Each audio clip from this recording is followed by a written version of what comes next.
नमस्कार स्वामी भक्तांनो, श्री स्वामी समर्थ। ही घटना आहे पुण्याजवळील एका औद्योगिक परिसरातील।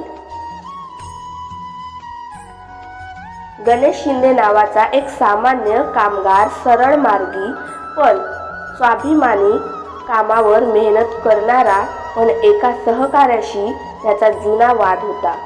पगार, ओव्हर टाइम आणि खोट्या तक्रारी यावरून रोज टोमणे, अपमान, चिडचिड वाढत होती। एक दिवस ऑफिसमध्ये सगळ्यांच्या समोर त्या सहकार्याने गणेशवर चोरीचा आरोप केला। गणेश अवाक झाला। गणेशवर चोरीचा आरोप केल्याने अपमान इतका खोलवर गेला की त्याचं भान सुटलं। मॅनेजर काही ऐकायला तयार नव्हता। गणेशला बाहेर काढण्यात आलं।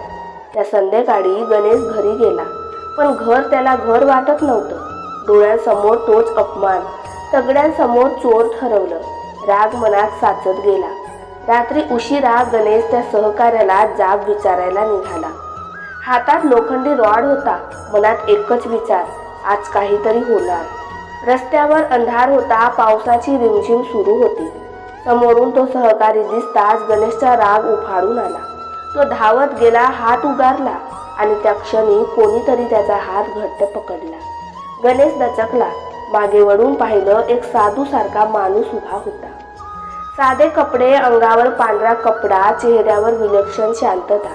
त्या साधूने गणेशकडे पाहतच फक्त एवढंच म्हटलं, हा वार तुझ्या हातातून नाही, तुझ्या आयुष्यावर पडणार आहे। हे शब्द ऐकताच गणेश थरारला।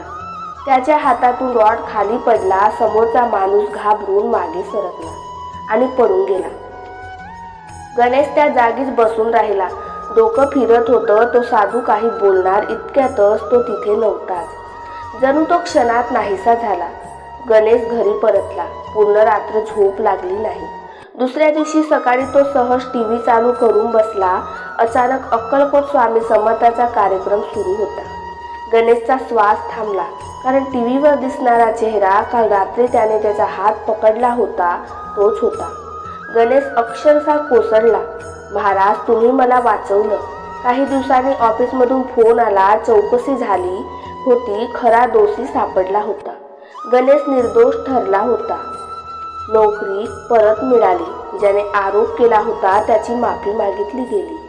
आज गणेश ही घटना सांगताना म्हणजे त्या रात्री स्वामी समर्थांनी माझा हात नाही पकडला, त्यांनी माझं भविष्य पकडलं। ही कथा एक गोष्ट शिकवते, रागाच्या क्षणी देव मंदिरात नसतो, तो थेट आपल्या हातावर हात ठेवतो।